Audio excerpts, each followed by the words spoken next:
চলুন চলে যাই প্রথম ঘটনায়। আমাদের প্রথম ঘটনাটি একটা ইমেল থেকে নেওয়া, এবং সেই ইমেলটি যেভাবে তিনি পাঠিয়েছেন আমি সেভাবেই পড়ে শোনাচ্ছি। আশা করি ভালো আছেন রাসেল ভাই। শুরুতেই নমস্কার গ্রহণ করবেন। এটা একটা সত্য ঘটনা, আমাদের এলাকার সবাই এই ঘটনা জানেন। আমার ঘটনাটি একটি বাড়িকে কেন্দ্র করে। এটা আজ থেকে প্রায় আনুমানিক 100 বছর আগে নির্মাণ করা হয়। বিগত কয়েক বছরে একটা পরিত্যক্ত বাড়ি। এটা আমার দাদুর মুখে শোনা একটি সত্যি ঘটনা। ঘটনাটি আজ থেকে প্রায় 50 থেকে 60 বছর আগে ঘটে। যিনি এই বাড়ির মালিক ছিলেন তিনি ছিলেন অত্যন্ত কৃপণ একজন লোক। তার একটা কাজের লোক ছিল, কিন্তু কাজের লোককে তিনি তেমন কোনো টাকা পয়সা দিতেন না। কাজের লোককে টাকা চাইলে তিনি পরে দেব বলে তাকে ভুলিয়ে রাখতেন। এভাবে অনেক দিন কেটে যায়, কিন্তু কাজের লোকটা আর টাকা পায় না। হঠাৎ একদিন মালিক তার কাজের লোক যখন রাতে ঘুমাচ্ছে তখন তার বিছানায় কিছু বিষাক্ত সাপ রেখে আসেন, এবং কাজের লোকটি সাপের কামড়ে মারা যায়। মৃত্যুটি স্বাভাবিকভাবেই সবাই নেয়, কেউ সত্যতা যাচাই করতে চায়নি। ঘটনার সূত্রপাত এখান থেকে। হঠাৎ মালিক একদিন রাতে শুনতে পায় যে ঘরে ওই কাজের লোক থাকতো, ওই ঘর থেকে কান্নার শব্দ ভেসে আসছে। তিনি তখন সে ঘরে যান, কিন্তু কাউকে দেখতে পান না। মাঝে মাঝে শুনতে পেতেন দোতলায় কেউ যেন দৌড়াচ্ছে, হাঁটাচলা করছে, কান্না করছে, কিন্তু যখন তিনি সেখানে যেতেন কাউকেই দেখতে পেতেন না। এভাবে প্রতিদিন তিনি রাতে কান্নার শব্দ শুনতে পেতেন ওই ঘর থেকে। একদিন তিনি শুয়ে আছেন রাতের বেলা, হঠাৎ খেয়াল করলেন বিছানার ওপর অনেক সাপ। এটা দেখে তিনি খুব ভয় পেলেন। তখন তিনি তার স্ত্রীকে ব্যাপারটা বললেন। তার স্ত্রী বললেন ওই কাজের লোকটি ছেলে মেয়ে অথবা প্রিয়জনের কাছে তার পাওনা টাকাটা দিয়ে দিতে, কিন্তু তিনি এটাতে রাজি ছিলেন না। প্রতিদিন রাতে ওই ঘর থেকে কান্নার শব্দ শুনতে পেতেন তারা। হঠাৎ একদিন তাকে বিছানার ওপর মৃত অবস্থায় পাওয়া যায়, এবং তার মৃত্যুটা হয় সাপের কামড়ে। কিন্তু তন্ন তন্ন করে খুঁজেও ঘরের ভেতর কোনো সাপ পাওয়া যায়নি। এরপর তার স্ত্রী স্বপ্নের ভেতর দেখতে পেতেন তার বিছানায় অনেক সাপ চলাফেরা করছে। তারপর তার চারপাশে শুধু সাপ আর সাপ। তিনি রোজ এই স্বপ্ন দেখতেন এবং খুব ভয় পেতেন। তখন তিনি একটা সাধু বাবার কাছে যান এবং তাকে ঘটনাটি খুলে বলেন। সাধু বাবা একদিন তার বাড়িতে আসেন এবং বাড়িটা বন্ধ করে দেন। বাড়ির 4 কোণায় 4টি তাবিজ পুঁতে, এবং বলেন তার কোনো বংশধরের কাছে যেন সেই কাজের লোকটা সব টাকা ফিরিয়ে দেয়। সেই কাজের লোকটার বংশধরের কাছে তার পাওনা টাকা দিয়ে দেন। তারপর থেকে তিনি আর কোনো কান্নার শব্দ পেতেন না। কিন্তু হঠাৎ একদিন তাকেও সাপের কামড়ে মৃত অবস্থায় তার বিছানায় পাওয়া যায়। তারপর থেকে এই বাড়িতে আর কেউ থাকে না, এবং সেই থেকে এখন মাঝে মাঝে বাড়ির ভেতর কান্নার শব্দ অনেকেই শুনতে পায়। এই বাড়ির আরো অনেক ঘটনা আছে আমার কাছে, একদিন শেয়ার করব। এই ছিল আমার ঘটনা, ভালো লাগলে পড়ে শোনাবেন। আমরা শুনলাম আমাদের প্রথম ঘটনাটি, এবং আশা করছি যে এই ঘটনাটি আপনাদের ভালো লেগেছে। তো শুরুতেই আমাদের সাথে এই মুহূর্তে উপস্থিত রয়েছেন আরো একজন আমাদের অতিথি, প্রথম অতিথি যিনি, তার কাছে আমরা যাবো তার ঘটনা শোনার জন্য। আপনি প্লিজ আপনার নামটা একটু বলবেন, তারপর আপনার ঘটনা শুরু করবেন। আসসালামু আলাইকুম লিসেনার্স, আমি দিনার, আমি এসেছি লালবাগ থেকে। রাসেল ভাই, আমি ঘটনা শুরু করার আগে সবাইকে জানাই আন্তর্জাতিক মাতৃভাষা দিবসের শুভেচ্ছা। তো রাসেল ভাই, আমি সরাসরি আমার ঘটনায় চলে যাই। আমি প্রথম যে ঘটনাটি শেয়ার করতেছি, এই ঘটনাটি আমাকে বলেছে আমার এক ছোট ভাই ওসমান, তার বাবা আমাকে শেয়ার করে ঘটনাটি ঘটে 1980 দিকের ঘটনা। তো যুদ্ধের বেশ কিছু 8 কি 10 বছর পরের দিকের ঘটনা। তো ঘটনাটি ঘটে নোয়াখালী জেলার শেফালিপাড়া নামক একটি গ্রামে। তো ঘটনাটি যার সাথে ঘটে তার নাম হচ্ছে আলমগীর। ওনার ধানের আড়ত ছিলেন। তো উনি প্রতিদিন যা বিক্রি করতেন তার ক্যাশ নিয়ে উনি বাসায় চলে আসতেন। তো উনি এরকম একদিন একটা সময় বাসায় ফিরতেছিলেন দোকান বন্ধ করে, যা টাকা উনি বিক্রি করেন সারাদিন সমস্ত টাকা ওনার সাথেই ছিল। তো ওনারই গ্রামের কতগুলো বখাটে যুবক ঠিক করে যে ওনাকে মানে ছিনতাই করে ওনার টাকা পয়সা যাতে সবকিছু লুট করে নিব ওনার কাছ থেকে। তো ওদের এরকম একটা প্ল্যান ছিল। তো আলমগীর সাহেব কাঁচা হাতে ধরে বাসায় ফিরতেছিলেন। তো রাত 8:30 কি 9টার দিকে হবে। তো ওই সময় তেমন কোনো লোকজন ছিল না রাস্তায়। তো উনি একাই ফিরতেছিলেন বাসায়। তো ওই সময় ওই 5-6 জন যুবক তার উপর হামলা করে, এবং তার উপর হামলা করার পর তখন তারা তার কাছ থেকে তার সমস্ত টাকা পয়সা ছিনিয়ে নেয়। তো একটা পর্যায়ে আলমগীর সাহেব যিনি, তিনি তাদের থেকে একজনকে চিনে ফেলেন। তো চিনে ফেলার পর আলমগীর সাহেব বলে যে তুমি তো আমার গ্রামের, তুমি এই কাজটা কেন করতেছো? তখন ওরা 5 জন মিলে ঠিক করে যে উনি যদি বেঁচে থাকে তাহলে এই ঘটনা তো সবাইকে বলে দিবে এবং ওদের সমস্যা হবে। তাই তো তারা চিন্তা করে যে ওনাকে মেরে ফেলে কোথাও পুঁতে রাখবে। তো ওনারা ওই 5-6 জন বখাটে যুবক মিলে ওনাকে সেখানে মেরে ফেলে। তো সেই রাস্তাটা থেকে বেশ কিছু একটা দূরে মানে ধানি জমির মধ্যে একটা জায়গা ছিল যেখানে অনেক আগে গ্রামবাসীদের কবর দেওয়া হতো। তো সেই জায়গাটা পরিত্যক্ত এবং ওই জায়গাটা নিয়ে অনেক ঘটনা সবার মধ্যে প্রচলিত আছে। তো তারা ঠিক করে তাকে নিয়ে সেখানেই কবর দিবে। তো তারা সেখানে তাকে রাতের বেলা মেরে তার লাশ নিয়ে তারা ওই 5 জন ওইখানে গর্ত করে তাকে পুঁতে রাখে। তো পুঁতে রাখার পর ওই 5 জন যে যার মতো তো সবার বাসায় চলে যায়। তো এই দিক দিয়ে আলমগীর সাহেব যে বাসায় ফিরতেছেন না, ওনার ওয়াইফ খুব চিন্তায় পড়ে যান। তো উনি বাসার থেকে একটু বের হয়ে রাস্তাটার দিকে যান, উনি দেখি উনি কি আসতেছেন নাকি। তো উনি চাঁদের আলো যতটুকু দেখলেন যে দূরের থেকে একজন লোক আসতেছে, এবং উনি যতটুকু শিওর হলেন যেটা ওনার হাজবেন্ডই। তো উনি কাছাকাছি আসার পর শিওর হলেন যে হ্যাঁ এটা ওনার হাজবেন্ড। তো ওনার হাজবেন্ড যখন বাসায় ফিরে তো তখন উনি ওনার হাজবেন্ডকে জিজ্ঞেস করতে থাকে যে তোমার এত দেরি হলো কেন। তখন ওনার হাজবেন্ড ওনার কোনো কোশ্চেনারি অ্যান্সার না দিয়ে উনি সরাসরি ঘরে চলে যায় এবং ঘরে গিয়ে শুয়ে পড়ে হাত মুখ না ধুয়ে। তখন ওনার ওয়াইফের কাছে একটু আজব লাগে ব্যাপারটা, যে দোকান থেকে আসছে সারাদিন পর হাত মুখ না ধুয়ে, এবং ইভেন উনি খাওয়া দাওয়া করেননি তখন, তো শুয়ে পড়েন। তো ওনার ওয়াইফ ভাবলেন যে হয়তো বা সারাদিন অনেক কাজ টাজ করছে, উনি টায়ার্ড হয়ে গেছে। তো একটা সময় ওনার দুজন শুয়ে পড়েন। তো রাতে একটা পর্যায়ে ওনার হাতটা পড়ে ওনার হাজবেন্ডের গায়ের উপর। তো উনি দেখেন ওনার হাজবেন্ডের শরীরটা অস্বাভাবিকভাবে ঠান্ডা, এবং একটা মানুষ মারা গেলে তার বডির সিমটম যেরকম হয় তার বডিটা ঠিক ওই রকম কন্ডিশনে আছে, এবং তার বডিটা খুব শক্ত হয়ে আছে এবং বেশ ঠান্ডা। তখন উনি খুব ভয় পায়, তার হাজবেন্ডকে ধাক্কা দিলে তার হাজবেন্ড ঘুম থেকে উঠে যায়। তো উঠে যাওয়ার পর সে আসে হাজবেন্ডকে কিছু বলে না, সে ঘুমিয়ে পড়ে। তো ওনার ওয়াইফ প্রতিদিনই ফজরের সময় উঠে ফজরের নামাজ পড়তেন, কোরআন শরীফ তেলাওয়াত করতেন তখন। তো উনি যথারীতি ঘুম থেকে উঠে ফজরের নামাজ শেষ করে কোরআন শরীফ তেলাওয়াত করতে বসেন। তখন যিনি আলমগীর সাহেব ছিলেন উনি খুবই পোলাইট একজন লোক ছিলেন, তো খুব শান্ত প্রকৃতির ছিলেন। উনি নিজেও নামাজ কালাম পড়তেন। তো উনি ঘুম থেকে চিৎকার দিয়ে উঠেন এবং খুব মানে উইয়ার্ড একটা চিৎকার দেন। উনি চিৎকার দিয়ে ওনার ওয়াইফের সাথে অকথ্য ভাষায় বলতে থাকে যে তোর এখন এগুলো কোরআন শরীফ পড়ার দরকার নেই, তুই পরে পড়িস আমি গেলে। তো ওনার ওয়াইফ ভাবে যে হয়তো বা ঘুমায় না ঠিক মতো, তো উনি তখন বন্ধ করে অন্য কাজে ব্যস্ত হয়ে যান। তো ওনার হাজবেন্ড কিছুক্ষণ পর ঘুম থেকে উঠে পুকুরে যায় গোসল করতে। তো ওনার সাথে ওনার মেয়ে ছিল 7-8 বছর বয়সে। তো সেই মেয়েটাও তার সাথে যায় বাবার সাথে গোসল করতে। তো গোসল করার একটা পর্যায়ে ওনার মেয়ে পুকুরে পানি নিয়ে খেলতেছিল। তখন আলমগীর সাহেব খুব জোরে তার মেয়ের গালে একটা থাপ্পড় দেয়। তো এত জোরে থাপ্পড় দেয় যে তার আঙুলের ছাপগুলো গালে বসে যায়। তো তখন তার মেয়েটা কাঁদতে কাঁদতে পুকুর থেকে উঠে বাসায় চলে আসে। বাসায় চলে এসে সে তার মাকে কেঁদে বলে যে বাবা এরকম আমাকে মারছে কোনো কারণ ছাড়াই পুকুরে। তখন তার ওয়াইফ খুব রেগে যায় যে উনি তো এরকম না, যে কখনো গায়ে হাত তোলার মতো মানুষ এবং খুব শান্ত প্রকৃতির। তো উনি যখন গোসল শেষ করে বাসায় ফিরে তখন ওনার ওয়াইফ ওনাকে বলতে থাকে যে তুমি বাচ্চা মেয়েটাকে কেন মারলা। তখনও উনি ওনার ওয়াইফের কোনো কোশ্চেনে অ্যান্সার দিচ্ছেন না। তখন উনি জাস্ট একটা কথা বলেন, যে ওনার ওয়াইফ বলেন যে ভয়েসটা অন্য কারো ভয়েস ছিল, মানে ওনার যে স্বাভাবিক ভয়েস যেটা সেটা ছিল না। তো উনি একটা খুব ভারী একটা কণ্ঠে বলে যে তোর মেয়েকেও মারবো তোকেও মারবো। তো এটা বলে উনি ঘরে চলে যায়। তখন ওনার ওয়াইফ একটু ভয় পায় যে এটা কি হইতেছে আসলে। তো তখন উনি ঘরে গিয়ে রেডি হয়ে দোকানে চলে যায়।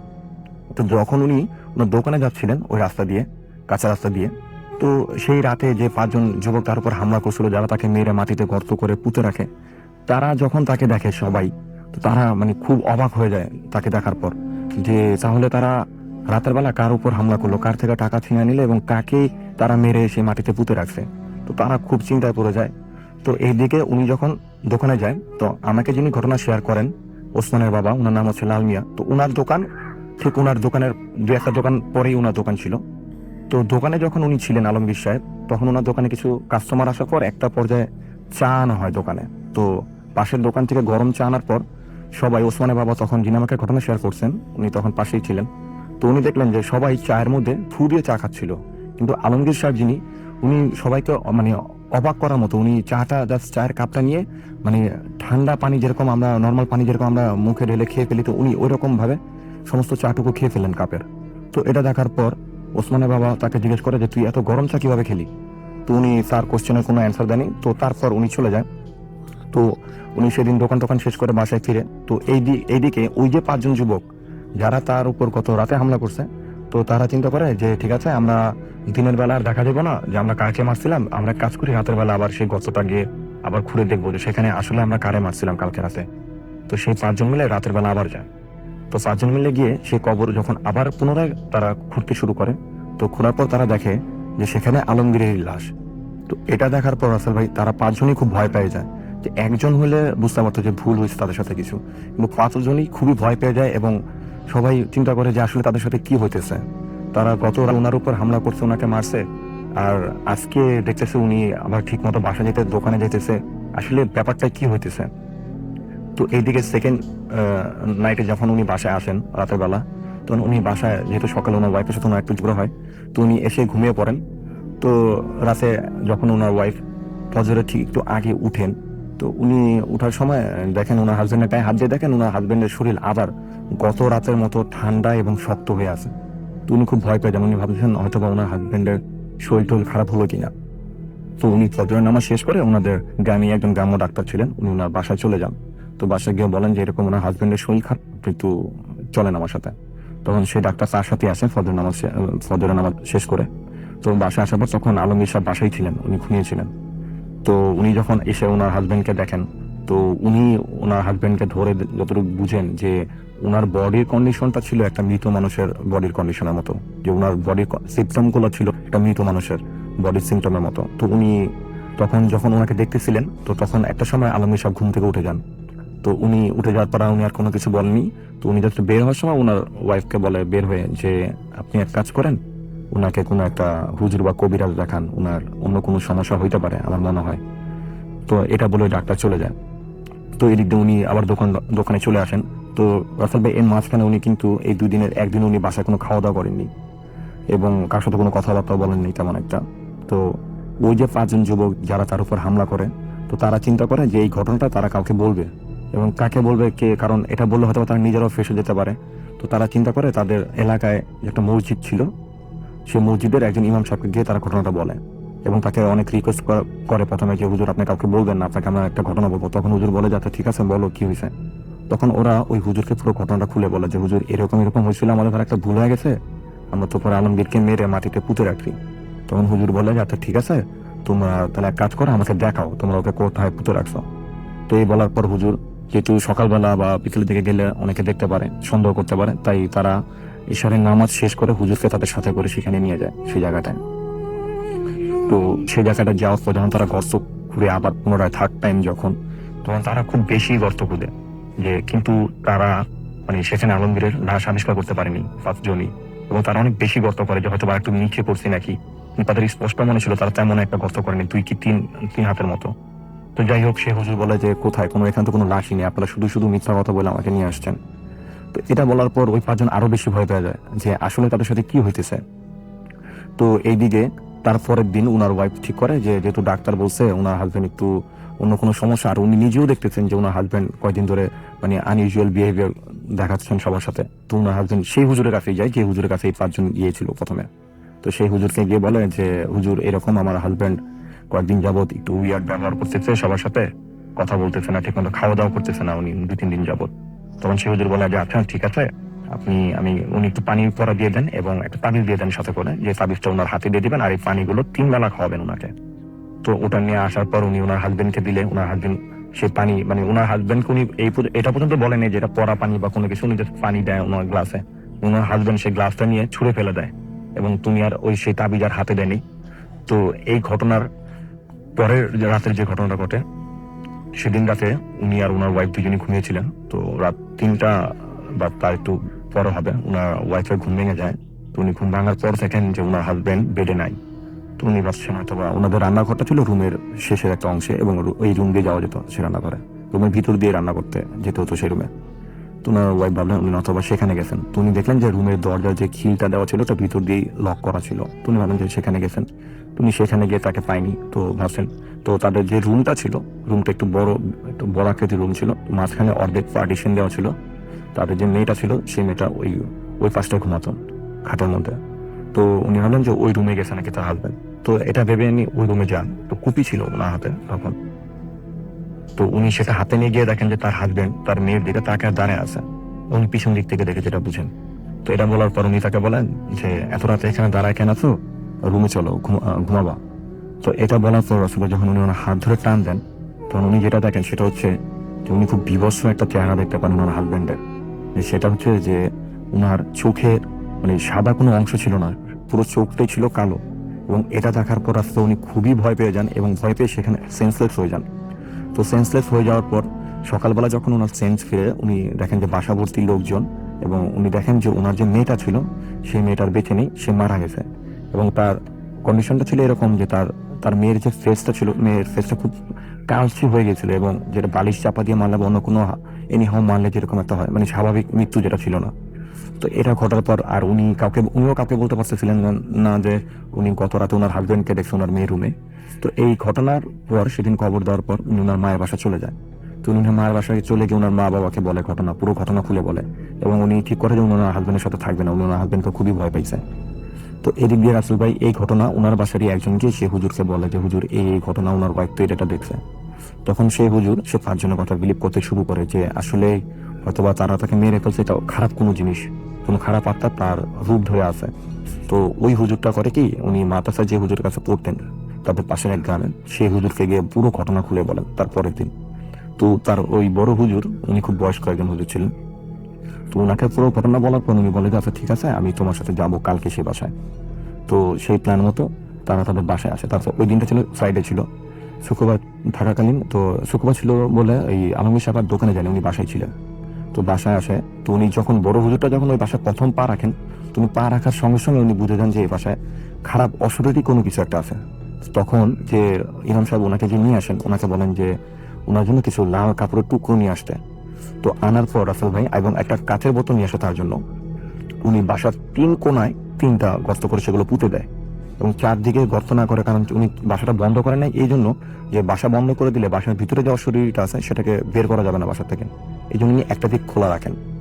তো তারপর যখন উনি সেই রুমে ঢুকেন, তখন ওই ইমাম সাহেব বলেন যে উনি মানে খুব অকথ্য ভাষায় ওই বড় হুজুর সাথে কথাবার্তা বলা শুরু করে। তখন সেই রুমে আর কি হয়েছিল সেটা শোনা যায়নি। তো ওসমানের বাবা আমাকে বলে যে ওই ওই ঘটনার পর ওই রুম থেকে যখন হুজুর বেরিয়ে যাচ্ছিলেন, তখন হুজুর হাতে একটা কাঁচের বোতল ছিল, এবং হুজুর সেই ইমাম সাহেবকে বলছিলেন যে আমি ওকে বন্দি করে নিচ্ছি, এবং তারপর থেকে ওই গ্রামে এবং ওই বাসায়, তারপর ওই বাসার থেকে কেউ আর আলমগীরকে আবিষ্কার করতে পারেনি, এবং ওই গ্রামের কেউ আর আলমগীরকে আবিষ্কার করতে পারেনি। মানে আবিষ্কার করতে পারেনি বলতে আপনি বোঝাতে যাচ্ছেন যে সে ভেতরে ছিল কিন্তু আর বের হতে পারেনি। জি রাসেল ভাই, উনি আর বের হয়নি এবং ওনাকে আর কেউ দেখেনি সেই গ্রামের। তো এই ঘটনা যখন ওনার ওয়াইফ শুনে, তো ওনার ওয়াইফ আরো বেশি ভেঙে পড়ে। তো উনি আর ওনার হাজবেন্ডের বাসায় আসেনি, উনি তারপরে ওনার লাইফ উনি ওখানেই স্পেন্ড করেন। তো আমি যেটা শুনছি ওসমানের বাবার মুখে, যে উনি বলছেন যে অনেকেই ওই রাস্তাতে দিয়ে যখন রাতেরবেলা আসা যাওয়া করে, তো অনেকেই দেখছেন যে ওই যে জঙ্গলের মতো যে প্লেসটা যেখানে ওনাকে পুঁতে রাখা হয়েছিল, সেখানে অনেকেই ওনাকে দেখছেন যে ওনার মতো অবয়বের একজনকে বসে থাকতে দেখছেন। এই ছিল আসলে ঘটনা। আচ্ছা, এই ঘটনাটা কোথাকার একটু বলেন যদি কেউ খোঁজ নিতে চান তাহলে। এটা হচ্ছে নোয়াখালী জেলার শেফালীপাড়া নামক গ্রামের, এবং যে মসজিদের ইমাম সাহেবকে বলছিলাম, আমি সেই মসজিদের নামটা বলতে পারি, বাইতুন নূর জামে মসজিদ। ওকে, থ্যাংক ইউ সো মাচ, আপনাকে আপনার ঘটনার জন্য অনেক ধন্যবাদ। আমরা চলে যাচ্ছি আমাদের পরবর্তী অতিথির সাথে তার ঘটনা শোনার জন্য। আপনার নামটা প্লিজ একটু বলবেন, তারপর আপনার ঘটনায় যাব। থ্যাংক ইউ রাসেল ভাই। আমি হাদি, ধানমন্ডি থেকে।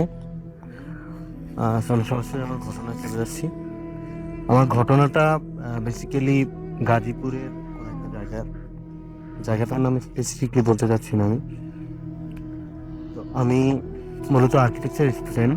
তো একটা ট্রেনিং পারপাসে আমি এখানে 4 মাস 19 দিন ছিলাম। তো আগে যে জায়গাটা একটু বর্ণনা দিই। বিল্ডিংটা 4 তলা একটা বিল্ডিং, এবং যেই জায়গাটাতে বিল্ডিংটা বানানো হয়েছে, আগে শোনা যায় যে আগে ওই জায়গাটাতে শ্মশান ছিল আর কি। তো ওখানে মোটামুটি আমরা ছিলাম অনেকেই স্টুডেন্ট, সবাই ট্রেনিং পারপাসে গিয়েছিলেন। তো আমি ছিলাম মূলত 3 তলায়। তো ঘটনাটা রাতের ঘটনা। যথারীতি খেয়ে দিয়ে ওই দিন রাতেও ঘুমোতে গিয়েছি। প্রচন্ড শীত ছিল তখন, এবং ওদিকে শীতটা একটু বেশিই পড়ে। তো যথারীতি রাতের বেলা আমি ঘুমোচ্ছিলাম। ঘুমের মধ্যে হঠাৎ করে আমার পায়ে কিছু একটা টাচে আমার ঘুম ভেঙে দেয়। এবং রুমে আমরা, বলে রাখা ভালো যে আমরা ঘুমোতাম 8 জন, এক রুমে, প্রতি রুমে 8 জন করে খাট ছিল, এবং প্রতি খাটের মাঝখানে মিনিমাম 4 হাত 5 হাত ডিস্টেন্স ছিল। তো অন্ধকার, আমি পায়ে টাচ পেয়ে ঘুম ভেঙে গেল। আমি উঠে সাথে সাথে কম্বল থেকে বের হয়ে দেখার চেষ্টা করলাম যে কে আমার পায়ে টাচ করলো। তো আমি অন্ধকারে দেখতে পাচ্ছিলাম না। বেড সুইচ ছিল, বেড সুইচ প্রেস করে লাইটটা অন করলাম। অন করে দেখলাম কেউ নেই। ঘুমের ঘোরে আসলে অতটা খেয়ালও করা হয়নি, এবং আমি ওই টাইপের কিছু চিন্তাও করি নাই যে এটা প্যারানর্মাল কিছু একটা বা অন্য কিছু। আমি নর্মালি আমার পাশের বেডে যে ওকে গিয়ে জিজ্ঞেস করলাম যে কি ব্যাপার, এরকম এরকম আমার পায়ে টাচ করলো কে? না, ও তো ঘুমাচ্ছে, সে অঘরে ঘুমাচ্ছে, এবং ভালো করে দেখলাম যে সবাই মোটামুটি অঘরে ঘুমাচ্ছে। কেউই আসলে পায়ে টাচ করা বা এরকম কাজ করার মতো পরিস্থিতিতে নেই আর কি, সবাই ঘুমাচ্ছে। আমি বের হয়ে আবার করিডোরটা একটু দেখলাম যে কেউ টাচ করে আবার করিডোরে গিয়ে দাঁড়ায় থাকে কিনা, দুষ্টুমি করে। দেখলাম যে না, আসলে কেউই নেই, কমপ্লিটলি সবাই ঘুমোচ্ছিল আর কি। তো আবার আমি বেডে আসলাম, হয়তো ভাবলাম আমার কিছু চিন্তা করছি। আবার বেডে আসলাম, এসে যথারীতি দেখলাম টাইম তখন 2:35 বাজে। আমি আবার ঘুমানোর চেষ্টা করলাম, একটু চিন্তা হচ্ছিল যে কি হলো ব্যাপারটা। তো ঘুমানোর চেষ্টা করলাম কম্বলের নিচে। আবার আমি, আমার অভ্যাস হচ্ছে মাথাটাও একদম কম্বল দিয়ে ঢেকে তারপরে ঘুমাই। আমার ঝিমুনি ভাব চলে এসেছে না। আবার আমি পায়ে টাচটা এরকম যে, মানে আমার কম্বলের উপর দিয়ে আমার পায়ে কেউ 2বার টাচ করছে, মানে হয়তো কেউ আমাকে ডাকছে, এই টাইপের কিছু একটা। তা আমি এবার আর সাথে সাথে বের হই নাই কম্বল থেকে। আমি ওয়েট করছিলাম যে আরেকবার টাচ করবে, কেউ দুষ্টামি করলে তো আরেকবার টাচ করবে, রেসপন্স না দেখে আরেকবার টাচ করলে তখন দেখবে যে কে এটা। তখন আমার মাথায় আসলে অন্য কোনো চিন্তা ভাবনা আসে নাই। এরপরে রাসেল ভাই ঠিক 45 মিনিট অথবা 45 সেকেন্ড অথবা 1 মিনিট পরে আমার পায়ে আবার সেম 2বার টাচ হলো, এবং এবার আমি সাথে সাথে কম্বল থেকে বের হয়ে গেছি লাফ দিয়ে। বেরোয় বেড সুইচ হাতের কাছেই ছিল, এবং সাথে সাথে লাইট অন করছি। ইট ওয়াজ জাস্ট লাইক 5-6 সেকেন্ড বা 3-4 সেকেন্ড, এবং আই ওয়াজ কমপ্লিটলি শকড। যেখানে আসলে কেউই ছিল না, একদম কেউ নেই, টোটাল রুমে সবাই ঘুমোচ্ছে, মানে কোনো কিছু চিহ্ন নেই। আমি খুবই ভয় পেয়ে গেলাম তখন আসলে। আমি আসলে চিন্তা করতে পারছিলাম না যেটা কি হলো আসলে আমার সাথে। আমি অনেকক্ষণ বোঝার চেষ্টা করলাম যে কি হলো ব্যাপারটা। ভালোভাবে চিন্তা করে দেখলাম যে না, আসলে আমার পাশের যে খাট, ওই খাটে গিয়ে মশারি খুলে ভিতরে ঢুকে শুতে গেলেও ওটা বোঝা যাবে, কোনো না কোনো চিহ্ন অ্যাটলিস্ট পাওয়া যাবে। বাট আসলে মানে আমি বুঝে উঠতে পারতেছিলাম না আসলে কি হয়েছে। তারপরে আমি খুবই ভয় পেয়ে গেলাম। আমি আবার ওখানে আমাদের ওখানে নিয়ম ছিল যে আসলে ঘুমানোর টাইমে লাইট জ্বালিয়ে রাখা যাবে না। আমি বাধ্য হয়ে লাইট বন্ধ করে আবার কম্বলের নিচে ঢুকে চুপচাপ শুয়ে রইলাম। তখন আমার এখানে প্রচলিত ঘটনাগুলো, কিছু ঘটনা প্রচলিত ছিল, সব ঘটনাগুলো আমার মনে হতে লাগলো, বিভিন্ন জনের কাছ থেকে শুনেছি, সেগুলি মনে হতে লাগলো, এবং আমার ভয় জেগে বসলো আমাকে। এবং এক পর্যায়ে ভয় পেয়ে আমি এখানে কম্বলের নিচে ভয় পেয়ে চুপচাপ শুয়েছিলাম। কতক্ষণ হয়েছে জানি না মাঝখানে। এরপরে আমি হঠাৎ শুনলাম আমার চারপাশে কেউ হাসছে, এবং এই হাঁটাটা আমাদের মতো নর্মাল কোনো মানুষের হাঁটা হতে পারে না, খুবই খুবই হেলদি টাইপের কারো হাঁটা, এবং হাঁটার আওয়াজটা হচ্ছিল থপ থপ থপ থপ করে, মানে হেলদি কেউ যদি, একদম অনেক হেলদি কেউ যদি পা দিয়ে মেঝেটা আঘাত করে, এই টাইপের আওয়াজ। এবং আমার খাটটা দেয়ালের সাথে লাগানো ছিল একদম। তো আমি আওয়াজ পাচ্ছিলাম কেউ একজন আমার খাটের চারপাশে ঘুরছে, যেটা আসলে কোনোভাবেই সম্ভব না, পিছনের দিকে তো দেয়ালের ওখান দিয়ে তো ঘোরা আসলে সম্ভব না। আমি খুবই ভয় পেয়ে গেলাম, এবং ভয়ে আমি কম্বল থেকে বের হতে পারলাম না। ওয়েট করতে থাকলাম যে শব্দ আসলে কখন থামে, বা শব্দ থেমে যাবে তারপর আমি বের হব, কিন্তু শব্দ থামছে না। এক পর্যায়ে আমি হাতে বেড সুইচটা নিয়ে লাইটটা অন করলাম, যে হয়তো বা লাইট অন করলে চলে যাবে বা এই টাইপের কিছু একটা। কিন্তু লাইট অন করার পরেও আওয়াজ চলতেছে, আমি খুবই ভয় পেয়ে গেলাম এবং সেটা একটা মানে খুবই খারাপ পরিস্থিতির ভিতরে পড়ে গেলাম, আসলে বলে বোঝানো যাবে না পরিস্থিতি কিরকম ছিল। তো এরপরে আমি অনেক সাহস করে কম্বল থেকে উঠে বেরোয় বসলাম এবং বসার সাথে সাথে আওয়াজটা কমপ্লিটলি গায়েব হয়ে গেল, কিচ্ছু ছিল না, এখানে কোনো আওয়াজ নেই, সব বন্ধ। আমি মনে করলাম যে আমি হয়তো বা হ্যালুসিনেট করছি। ওই জন্য আমি করলাম কি, ওয়াশরুমে গেলাম, ওয়াশরুমে গিয়ে একটু ফ্রেশ হলাম, হাত মুখে পানি দিলাম। তো রুমের লাইটটা জ্বালিয়ে ওয়াশরুমে গিয়েছিলাম। তো ওয়াশরুম থেকে বেরোয়ার একদম সাথে সাথে আমি দেখলাম কেউ একজন আমার খাটের পাশ থেকে দরজা দিয়ে বেরোয় গেল, সাই করে একদম মুহূর্তের মধ্যে বেরোয় গেছে। কালো কালো কিছু একটা দেখলাম আর কি, আমি চলে গেছে। তা আমি দৌড়ে পিছন পিছন বের হয়েছি। আমি চিন্তা করছি কেউ হয়তো বা আসলেই ফাইজলামি করছিল, সে বেরোয় চলে গেল মাত্র।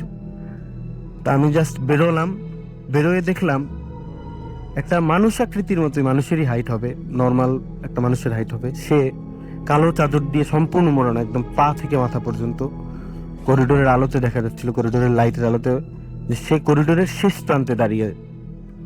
এবং করিডোরটা ছিল প্রায় আপনার 25 থেকে 30 ফিট লম্বা বা আরো বেশি হতে পারে, আমি আসলে এক্সাক্ট বলতে পারবো না।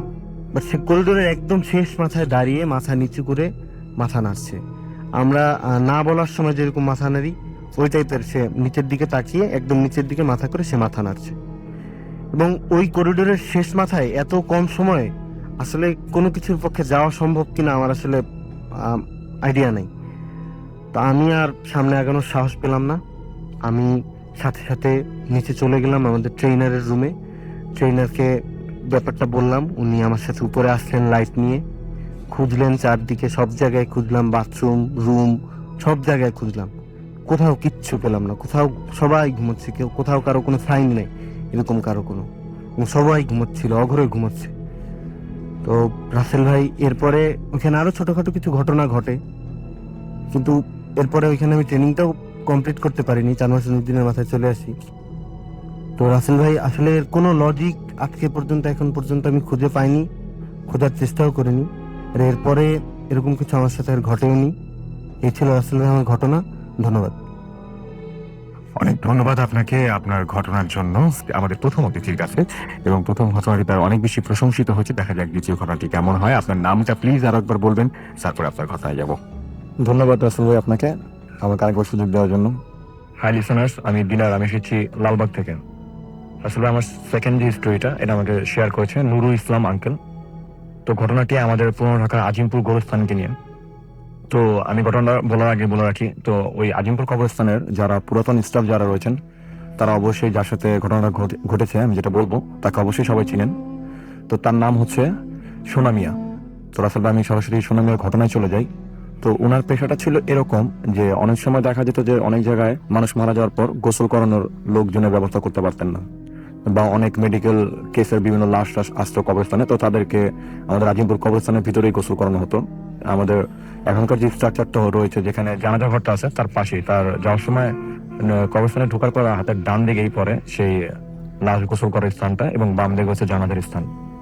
তো সোনা মিয়া যিনি, উনি পেশায় লাশ গোসল করাতেন কবরস্থানের ভিতরে, এবং তিনি দীর্ঘদিন যাবৎ এই পেশায় ছিলেন। তো একদিন বিকেলের একটু পরে হবে, ঠিক সন্ধ্যার আগের ঘটনা, উনি আমাদের কবরস্থানে ঢোকার সময় হাতের বাম দিকে একটা দোকান রয়েছে যেখানে বিভিন্ন সাইনবোর্ড লেখানো হয়, বিভিন্ন কবরস্থানের বিভিন্ন কবরের নেম প্লেট যেখানে লেখা হয়, তার পাশে পানের দোকান ছিল। তো উনি সেখানে বসে পান খাচ্ছিলেন। উনি বসে বসে পান খাচ্ছিলেন। তো এই সময় দুজন লোক আসে তার কাছে। তো এসে বলে যে এরকম তাদের একটা লাশ হয়েছে যেটাকে গোসল করানো হবে, এবং তারা সেটা তাদের এলাকায় গোসল করতে পারেনি। তো এটা বলার পর ওই সোনা মিয়াকে বলার পর সোনা মিয়া বলে, আচ্ছা ঠিক আছে, আপনাদের লাশ কোথায় রাখছেন? তখন উনি বলে যে জানাজার স্থানের পাশেই, লাশ যেখানে গোসল করে সেই রুমটার পাশে রাখা হয়েছে। তো উনি বলে, আচ্ছা ঠিক আছে, আপনার জান, আমি আসতেছি। তো উনি ওইখানে থেকে কিছুক্ষণ পর সেখানে চলে যান। তো উনি লাশ যখন গোসল করতেন, তো ওনার সাথে 2জন অ্যাসিস্ট্যান্ট থাকেন। তো সেদিন কেউ ছিল না, উনি একাই ছিলেন। তো বসে অলস সময় কাটাছিলেন, তখন ওনারা আসে। তো ওনারা আসার পর যখন ওনাকে বলে লাশটা গোসল করতে হবে, তো উনি ওই রুমটাই ঢুকেন। তো রুমটার বর্ণনা আমি একটু দিয়ে নিই। সেটা হচ্ছে জানাজা ঘরের পাশে ডান পাশের ঘরটি হচ্ছে লাশ গোসল করে ওই রুমটার মধ্যে। তো রুমটা মোটামুটি বড়, এবং পাশে একটা ডাস্টবিনের মতো একটা জায়গা আছে যেখানে লাশের যে জামা কাপড় পরা থাকে সেগুলো ফেলা হয়। তো সেই জায়গা নিয়ে বিভিন্ন প্রচলিত বিভিন্ন ঘটনা আছে, সেগুলো পরে কখনো আসলে আবার শেয়ার করা যাবে। তো তখন যখন উনি সেই রুমটার ভিতরে ঢুকেন, তো রুমটার ভিতরে ঢোকার পর রাসূল ভাই গোসল করার সময় বেশ কিছু নিয়ম কানুন থাকে, তো উনি রুমের মধ্যে আগরবাতি জ্বালান।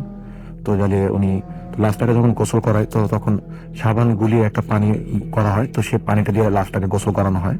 কয়েক বালতি পানি থাকে, তো উনি সাবান গোলাচ্ছিলেন। তো একটা পর্যায়ে ওনার হাত থেকে সাবানটা নিচে পড়ে যায়। তো সাবানটা নিচে পড়ে যাওয়ার পর উনি যখন সাবানটা মানে কুড়িয়ে নিয়ে আসেন, তো এর মাঝখানে আমি একটা জিনিস বলতে ভুলে গেছি। তো লাশটা উপর করে শোয়ানো ছিল। একটা মানুষ নর্মালি খাটে শুলে যেরকম একটা লাশকে যেভাবে রাখা হয় খাটের মধ্যে, ওইভাবে রাখা ছিল লাশটাকে। তো উনি যখন সাবানটা হাতে নিয়ে আবার পিছনের দিকে ফিরে তাকালেন, তো আসলে উনি যেটা দেখেন, যেটা দেখে উনি সম্পূর্ণ ঠান্ডা হয়ে যান। ওনার এত বছরের পেশাগত জীবনে যেটা ওনার সাথে কখনো ঘটেনি এরকম কোনো কিছু। উনি দেখেন যে লাশটা খাটের মধ্যে মানে বসে আছে, যে শোয়া থেকে উঠে বসলে যেরকম দেখায় সেরকম হয়ে তার দিকে তাকিয়ে আছে। তো এটা দেখার সঙ্গে সঙ্গে রাসেল ভাই, উনি খুবই সাহসী মানুষ, যেহেতু উনি লাশ গোসল করেন, ওনার এমনিতে অনেক সাহস ছিল, কিন্তু উনি খুবই ভয় পেয়ে যান। কিন্তু উনি ভয়টা প্রকাশ করতেছিলেন না। তো সাডেনলি ওই সময় কারেন্টটা চলে যায়। তো কারেন্টটা চলে যাওয়ার পর ওই রুমের মধ্যেই এই পাশে একটা জায়গায় মোমবাতি এবং ম্যাচ ট্যাচ এগুলো রাখার স্থান ছিল। তো উনি এটা দেখার পর যখন কারেন্টটা সঙ্গে সঙ্গে চলে যায়, তো তিনি তার হাতে তার কাছে একটা ম্যাচ ছিল। তো তিনি ওই ম্যাচটা জ্বালিয়ে যখন মোমবাতিটা ধরিয়ে তার সামনে নিয়ে আসেন, তো রাত্রিতে উনি তখন যেটা দেখেন সেটা হচ্ছে লাশটা যে একটু আগে যে খাটের মধ্যে উঠে বসছে, তো বসার থেকে একটা মানুষ যদি আবার ওই স্থানে যদি শুয়ে পড়ে বা তাকে যদি কেউ ধাক্কা দিয়ে ফেলে দেয়, তো সে দেখা যাবে যে পড়লে হয়তো বা ডান পাশ বা বাম পাশ কোনো এক জায়গায় কাত হয়ে থাকবে। তো উনি যেটা দেখেন যে লাশটা ঠিক পড়ে ডান দিকে কাত হয়ে আসে এবং তার দুইটা হাত খাটের বাইরে। তো উনি দেখলেন যদি লাশ উঠেই না বসতো তাহলে লাশ ডান পাশে কাত হওয়ার কথা না, এবং উনি যেটা দেখছেন যে লাশ উঠে বসছে, তার মানে উনি ঠিকই দেখেছেন। এবং উনি যখন মোমবাতি জ্বালানোর পর উনি যেটা দেখলেন সেটা ছিল যে লাশটা ডান দিকে কাত হয়ে খাটের মধ্যে, মানে দেখলে মনে হবে যে কেউ একে ফেলে রাখছে এরকম একটা অবস্থা। এবং ওনার দুইটা হাতই লাশের যে খাটটা ছিল তার থেকে বাইরে। তো উনি এটা দেখার পর উনি মোমবাতি জ্বালিয়ে ওনার যে কাজটা থাকে উনি কাজটা করতে থাকেন। তো এই মাঝখানে উনি একবার বাইরে আসেন, ওই লাশ ধোয়ার যে রুমের দরজাটা ওটা একটু নর্মালি লাগিয়েছিল, তো ওটা উনি খুলে বের হন এবং বের হয়ে ওনার রিলেটিভ আরো যারা থাকেন ওদের সাথে কথাবার্তা বলে উনি আবার যান ভিতরে। তো উনি ভিতরে গিয়ে লাশ ধোয়াটা সম্পূর্ণ শেষ করে। তো শেষ করার পর কিংবা যখন উনি বাসায় চলে আসেন, তো মানে সেদিন থেকে হচ্ছে যে তার মানে উনি শারীরিকভাবে অসুস্থ হয়ে যান। এবং এই অসুস্থতায় উনি প্রায় আপনার বছর খানেক ভুগেন। ঘটনাটি আজ থেকে প্রায় 7 কি 8 বছর আগের ঘটনা। তো উনি এরকম অসুস্থতায় ভুগতে ভুগতে একটা সময় রাসেল ভাই উনি মারা যান। তো যিনি আমাকে ঘটনা শেয়ার করেছেন নুরুল ইসলাম আঙ্কেল, উনি বলেছেন যে আজিমপুর কবরস্থানে যারা পুরাতন স্টাফ যারা আছে তারা সবাই এই সোনামিয়াকে চিনে। রাসেল ভাই এই সময় সেকেন্ড স্টোরি। ওকে, আপনার আরেকটা ঘটনা মনে হয় আছে, জি আছে, যে আমরা শুনে ফেলি ঘটনাটি। আচ্ছা রাসেল ভাই, এই ঘটনাটি আমাকে শেয়ার করেছে যিনি, তার নাম হচ্ছে মাহমুদ ভাই। তো মাহমুদ ভাই হচ্ছেন একজন আলেম। তো উনি আলেম হওয়ার আগে উনি হেফজ কমপ্লিট করেছেন। তো ওই সময় উনি আরেকটা মাদ্রাসা পড়তেন, তো আমি সঙ্গত কারণে সেই মাদ্রাসাটার নাম বলতে চাচ্ছি না, উনি আমাকে বলতে বারণ করেছেন। তো সেটা ছিল ঢাকার বাইরে কোনো একটা জায়গায়।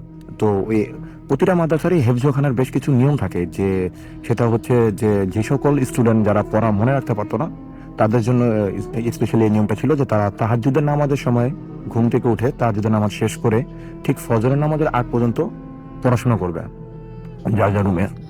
তো মাহমুদ ভাই যিনি আমাকে ঘটনাটি শেয়ার করেছেন, ঘটনাটি তার বন্ধুর সাথে ঘটে। তো একদিন রাতের কথা। তো এবং আরেকটা নিয়ম ছিল যে সেটা হচ্ছে যে মাদ্রাসায় রাতে যদি কেউ টয়লেটে যায় তো যাতে পাশের কাউকে নিয়ে যায় সাথে করে। তো এটা বেশ সবগুলো মাদ্রাসারই একই নিয়ম। তো সেদিন রাতে ঠিক 12:30 কি 1টা হবে, মাহমুদ ভাই ফ্রেন্ডের টয়লেট আসে। তো ওনার পাশের বেডটাই ওনার ফ্রেন্ড শুতে এবং ওনারা ফ্লোরিং করে ঘুমাইছেন, একটা নর্মালি মাদ্রাসা যেভাবে সবাই ঘুমায় একটা রুমের মধ্যে।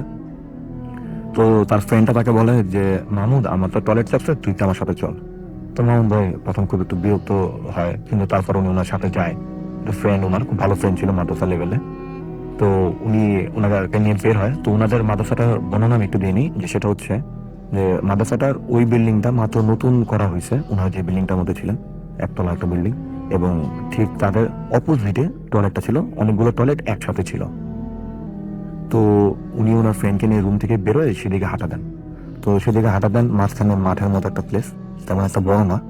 তো মামুন ভাই আর ওনার ফ্রেন্ড ওনারা দুজনই দেখেন যে মাঠের ঠিক টয়লেটটার কাছাকাছি যাওয়ার ঠিক কিছুটা আগে যে কয়েকটা বিড়াল সেখানে মানে লাফালাফি করতেছিল। তো এটা দেখার পর মাহমুদ ভাই তার ফ্রেন্ডকে বলে যে দেখ এই দূরে বিড়াল দাঁড়ায় আছে কতগুলো। তো ওনার ফ্রেন্ড বলে যে কি তুই বিড়াল দেখে ভয় পাস, এটা কোনো ব্যাপার হইলো, দেখ আমি কি করি।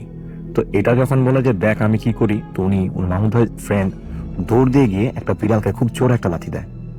এত জোরে লাথি দেয় যে রাসেল ভাই বিড়ালটা তাদের থেকে ঠিক 10 কি 15 ফিট বা তারও বেশি হবে দূরে গিয়ে ছিটকে পড়ে। তো বিড়ালটা সেখানে পড়ে, তো বিড়ালটা নর্মালি চলে যাওয়ার কথা, সেখান থেকে দৌড় দিয়ে পালিয়ে যাওয়ার কথা, কিন্তু সেই বিড়ালটা সেখান থেকে পালিয়ে না গিয়ে তাদের দিকে তাকিয়েছিল সেখান থেকে। তো তার ফ্রেন্ড যথারীতি টয়লেটে যায়, তো মাহমুদ ভাই বাইরে তারা ওয়েট করে। ঠিক 10 কি 15 মিনিট হবে এরকম একটা সময়। এই সময় ওই বিড়ালটা ওইখানেই দাঁড়িয়ে ছিল। মাহমুদ ভাই যেটা বলে যে উনি স্পষ্ট দেখতেছিলেন বিড়ালটাকে সেখানে দাঁড়াও, এবং বাকি যে বিড়ালগুলো ছিল সেগুলো সব চলে যায় সেখান থেকে। তো ঠিক 10 কি 15 মিনিট পর তার ফ্রেন্ড চিৎকার দিয়ে রুম থেকে টয়লেট থেকে বের হয়, খুবই চিৎকার দিয়ে এবং খুব ভয় পেয়ে যায়। তখন মাহমুদ ভাই বলে যে কি হয়েছে তোর? তখন সে বলে যে এরকম আমি দেখি ওনাদের যে টয়লেটের যে ভেন্টিলেশনের জন্য যে স্পেসটা ছিল সেখানটা একটু ফাঁকা একটা প্লেসের মধ্যে কিছু রডের কিছু গ্রিল দেওয়া ছিল, তো একটা বিড়াল বা ছোট কোনো প্রাণী সেখানে ঢুকতে পারবে। তো মাহমুদার ফ্রেন্ড বলে যে আমি দেখলাম বিকৃত একটা ফেসের কে জানি ওদিকে আমাদের তাকে আছে। তো এটা দেখে সে খুবই ভয় পেয়ে যায়। তো মাহমুদ ভাই তাকে বলে যাচ্ছে এটা কোনো ব্যাপার না, চল চলে যাই, যেহেতু আবার তাহাজ্জুদের সময় আবার উঠতে হবে ঘুম থেকে। তো মাহমুদ ভাই তাকে নিয়ে রুমে চলে আসে, এবং রুমে চলে আসে রুম লাগিয়ে দেয় এবং পিছনে ঘুমিয়ে পড়ে দুজনে একসাথেই। তো যখন তাহাজ্জুদের সময় মাহমুদ ভাইয়ের ঘুম ভাঙে, তখন উনি সবার চিল্লাচিল্লিতে ওনার ঘুম ভাঙে, যে রুমের মধ্যে খুবই শাউটিং হতেছিল, যে খুবই হুলস্থুল হয়ে গেছে যে কি রুমে কিছু একটা হয়েছে। তো উনি যখন ঘুম থেকে ওঠেন, উনি দেখেন যে ওনার পাশের যে ফ্লোরিং করা যে খাটটা ছিল যেখানে ওনার ফ্রেন্ড ঘুমাইতেন, উনি দেখেন সে বেডটা রক্তাক্ত অবস্থায়, এবং তার যে ফ্রেন্ড তার কান দিয়ে এবং নাক দিয়ে খুবই ব্লিডিং হইতেছিল, এবং যখন তার গায়ে কম্বল ছিল, কম্বলটা সরানোর পর সবাই দেখে যে তার পেটের মধ্যে খুব বড় একটা কাটা দাগ ছিল, এবং খুব বিশাল আকৃতির একটা কাটা দাগ ছিল, কি 1 ইঞ্চির মতো হবে এরকম প্রশস্ত একটা কাটা দাগ ছিল তার পেটের মধ্যে। তো খুবই রক্তাক্ত অবস্থা। তো তার পরের দিন ওখানে পুলিশ টুলিশ এসে অনেক ঝামেলা টামেলা হয়। তো ওই যে ছেলেটা মারা যায় মাহমুদার ফ্রেন্ড, তার বাবা মা আসে, তার বাবা মা এসে বলে যে তার ছেলেকে এই মাদ্রাসায় কেউ হত্যা করছে। তো তখন সবাই, যেহেতু মাহমুদ ভাই ওনার খুব ভালো ফ্রেন্ড ছিল, তো সবাই ওনার বাবা মা প্রথমে ওনাকে সন্দেহ করে যে উনি হয়তো বা কিছু একটা করছে। তো মাহমুদ ভাই ওনার অনেক কিছু বলার পর ওনার বাবা মা যখন বিশ্বাস করে না, তখন মাহমুদ ভাই ওনাদের মাদ্রাসার যিনি প্রিন্সিপাল ছিলেন তাকে ঘটনাটা খুলে বলেন যে হুজুর এরকম রাতে যাওয়ার সময় এরকম একটা সমস্যা হয়েছিল, তখন ও একটা বিড়ালকে লাথি দিয়েছিল, তারপরে এই ঘটনা ঘটছে সকালবেলা। তখন তাদের মাদ্রাসার যিনি বড় হুজুর ছিলেন, প্রিন্সিপাল যিনি ছিলেন, তিনি যে ছেলেটা মারা গেছে তার বাবাকে নিয়ে এবং মাহমুদ ভাই তাদের দুজনকে নিয়ে তার একটা রুম ছিল, সেখানে গিয়ে বসেন। এবং ওনাদের যে মাদ্রাসার যে প্রিন্সিপাল ছিলেন, উনার ব্যক্তিগতভাবে উনি কিছু জিনকে পড়াতেন নিজের কাছে। তো উনি সবগুলো জিনকে ওই রুমে রাখান, এবং ওই রুমে মাহমুদ ভাই এর আগে কাউকে ঢুকতে দেখেনি। ওই রুমটা শুধু উনার ওই প্রিন্সিপালের পার্সোনাল একটা রুম ছিল। তো সেদিনই উনার সুযোগ পায় উনি ওই রুমটার ভিতরে ঢুকার। তো ঢুকার পর যখন একে একে উনি সবগুলো জিনকে ডাকতেছিলেন ওই রুমটার মধ্যে, মাহমুদ ভাই বলে উনি নিজে ছিলেন সেই রুমটার মধ্যে। তো প্রায় উনি 7 কি 8 জন লোকের গলা শুনতে পায় সেখানে। তার মধ্যে একজনের গলা ছিল খুবই বয়স্ক। তো যখন প্রিন্সিপাল হুজুর যখন সবাইকে জিজ্ঞেস করতেছিল যে এই কাজটা কে করছে, তখন সবচেয়ে বয়স্ক যে হুজুরটা ছিল, ওনার বয়স মাহমুদ ভাই পরে ওনার হুজুরের মুখ থেকে শুনে জানতে পারেন যে ওনার বয়স ছিল প্রায় 3500 কি 4000 এরকম হবে তার বয়স। তো সে বলতেছিল খুব কাঁপা কাঁপা কণ্ঠে, খুব বয়স্ক বৃদ্ধ একজন লোকের কণ্ঠ, যে এরকম আমরা কয়েকজন সেখানে ছিলাম, ও যখন যাইতেছিল তো ও যাওয়ার সময় ও পাশ কেটে যেতে পারতো, কিন্তু ও সেটা না করে সে আমাকে একটা লাথি দিয়ে যায়, এবং খুবই উনি এটা খুব ক্ষিপ্ত হয়ে যায় তার উপর, এবং উনি চিন্তা করে যে তাকে মেরে ফেলবে। তো এই ঘটনা যখন সেই ছেলেটার বাবাকে বলা হয়, তখন গিয়ে তিনি মোটামুটি আশ্বস্ত হন। আসলে এই ছিল আমার ঘটনা। অনেক ধন্যবাদ আপনাকে আপনার ঘটনার জন্য। আমাদেরকেই ইউকে থেকে আমাদের একজন লিসেনার যার নাম জবা, তিনি পাঠিয়েছেন, এবং সেই ঘটনাটি আমরা প্লে করছি। তারপরে ছোট্ট বিরতি, তারপরে আবারও ফিরে আসছি নতুন অতিথিদের নিয়ে। সো আমাদের সাথে থাকবেন। স্টে টিউনড রেডিও ফুর্তি এন্ড ডোন্ট স্টপ দ্য ফুর্তি।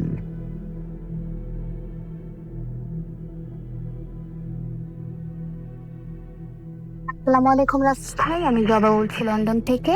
আমি, আমার হাজবেন্ড কামরান আর আমার নেফিউ আরিয়ান ভূতে ফিল্মের একজন রেগুলার লিসেনার। যাই হোক, আমি সরাসরি আমার ঘটনায় চলে যাচ্ছি। আমার ঘটনা ঘটেছিল 2012-এর নভেম্বরের দিকে।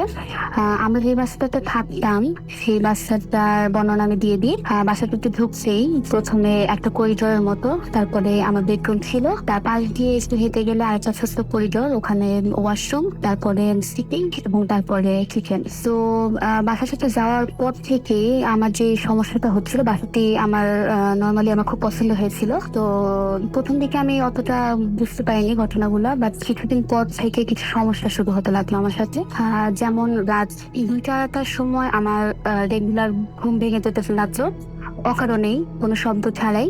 তো হঠাৎ করে আমার ঘুম ভেঙে যেত, আর যখনই আমি ফোনটা চেক করতাম তখনই দেখতাম যে 2টা কি 2:30 এরকম বাজছে। এবং সামটাইম যেটা হতো, আমি যখন ঘুম থেকে উঠে পড়তাম রাতের বেলা, তখন আমি হঠাৎ করে আমাদের বাসার কর্নারের যে আমাদের যে কাবার্ডের সাইডটা, ওখানে দেখতাম একটা ছায়ার মতো। ছায়াটা একটা সমান হবে লাইক যদি 8-9 বছরের কোনো বাচ্চা, এরকম একটা সাইজ। তো সামটাইমস আমি এটা দেখে প্রথম দিকে আমি মনে করতাম যে হয়তো আমার চোখে ভুল। তো আমি আমার হাজবেন্ডের সাথে যখন জিনিসটা শেয়ার করলাম, তখন আমার হাজবেন্ড বললো, মেবি তুমি পর্দার কোনো একটা ছায়া দেখছো ওখানে, এমন কিছু না, এটা তোমার মনের ভুল। তো আমিও ফার্স্টে মনে করেছিলাম এটা আমার মনের ভুল, বাট কিছুদিন পর থেকে দেখলাম যে এটা আসলে আমার সাথে ঘটছে এভরি টাইম যখনই আমার ঘুম ভেঙে যাচ্ছে রাত্রেবেলা। আমি সবসময় দেখছি যে আমাদের কাবার্ডের কাছে একটা 8-9 বছরের বাচ্চার সাইজের কোনো একটা ছায়া, শ্যাডো। তো এই ঘটনাটা চলতে থাকলো রেগুলার আমার সাথে। তো আমি যতবারই আমার হাজবেন্ডের সাথে কথাটা শেয়ার করতাম, সে ইগনোর করতো।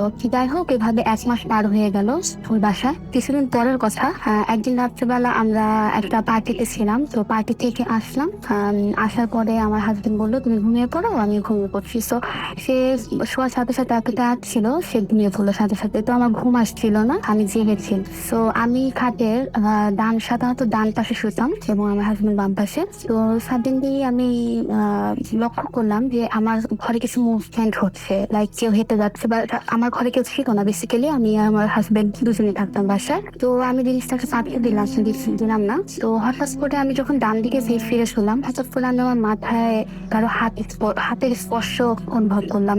তো যখন আমি ঘুরে তাকালাম, আমি দেখলাম আমার হাজবেন্ড খাটের পাশে দাঁড়িয়ে আছে এবং সে অলমোস্ট রেডি কোথাও যাওয়ার জন্য, যেভাবে মানুষ ড্রেস আপ করে। তো সে আমাকে বলছে, ওঠো চলো। তো আমি জিনিসটা প্রথমে দেখার পরে সবচেয়ে ভয়ঙ্কর ব্যাপার যেটা ছিল রাসেল ভাই, আমি যেটা দেখে প্রচন্ড ভয় পেলাম, যে আমার হাজবেন্ড আমার পাশে শুয়ে আছে আর যে দাঁড়িয়ে আছে সে এক্সাক্ট আমার হাজবেন্ডের মতো দেখছে। তো জিনিসটা আমি খুব বেশি ভয় পেয়ে গেলাম। তো দেখে আমি প্রচন্ড জোরে একটা চিৎকার দিলাম আর আমি চোখ বন্ধ করে ফেললাম। তো আমার চিৎকারে আমার হাজবেন্ড ঘুমতে গেল।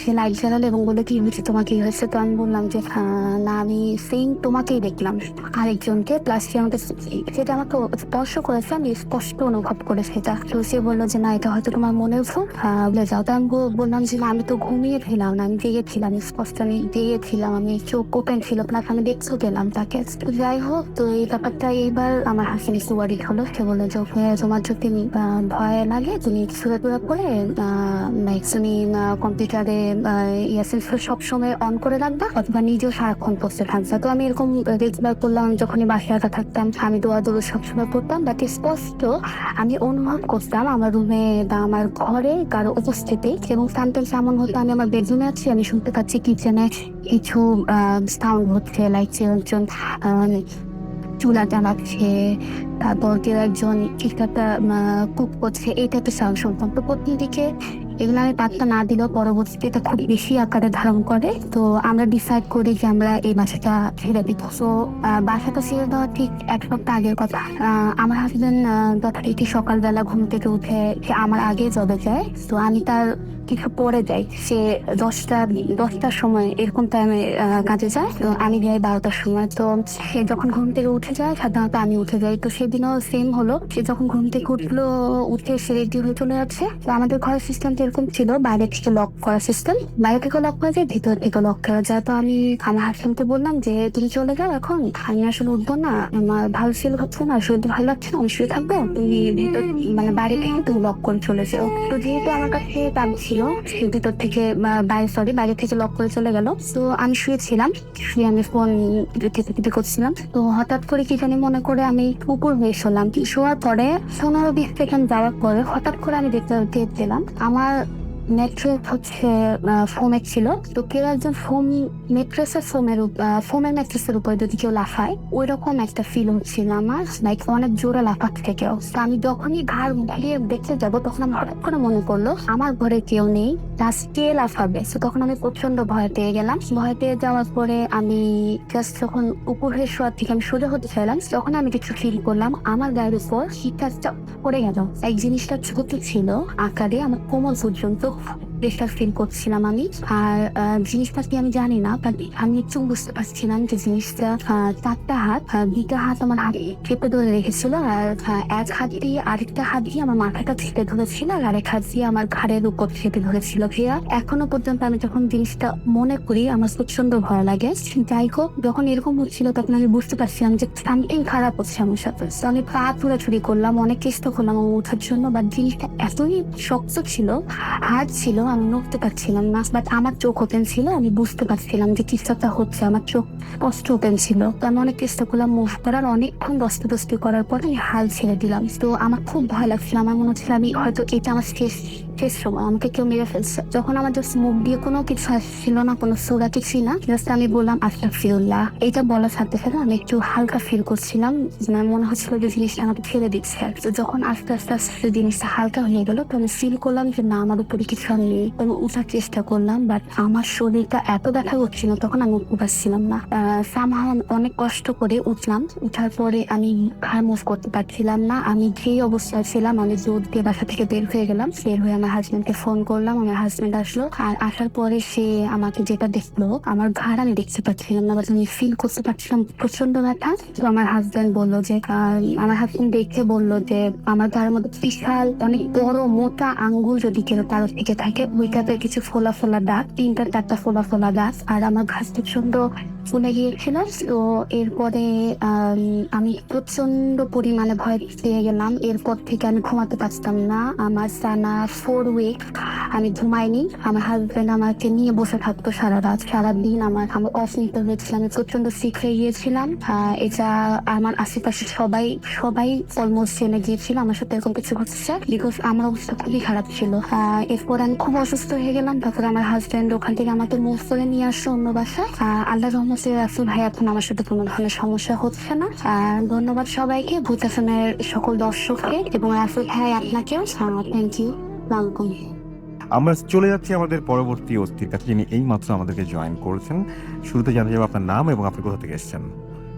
জি, আমি তানভীর, আমি লালমাটি থেকে এসেছি। তো আজকে যে ঘটনাগুলো বলবো আসলে সবকিছু লালমাটিকে নিয়েই। তো আমরা জানি লালমাটিতে একটা মসজিদ আছে, বিবি মসজিদ নামে পরিচিত। তো ওই মসজিদটা যেটা হয় যে মসজিদের পাশে একটা পুকুর রয়েছে। তো পুকুরে প্রায় সবকিছু মাঝে মাঝে দেখা যাচ্ছে কিছু রহস্যজনক ঘটনা হয়ে থাকে। তো মসজিদটা আসলে প্রায় 200 বছরের পুরাতন। এক এক সময় এক একজন বিভিন্ন রকমের কথা বলে থাকে। সো আমাদের নিজস্ব একজন ড্রাইভার ভাই আছেন, উনি হচ্ছে হারুন ভাই। তো উনি এখানে থাকেন প্রায় 92 সাল থেকে। তো যেটা হয়েছে যে ওনার কাছে শুনেছি আমরা, তো পুকুরে যেটা হয়, পুকুরের ঠিক পুরো পাশেই একটা তাল গাছ রয়েছে। তো ওই তাল গাছের ওখান থেকে যারা আপনার পানিতে বা গোসল করতে নামতো, বা যুবরের সময় যখনই গোসল করতে নামতো, তাদেরকে টান দিয়ে নিয়ে যাওয়া হতো।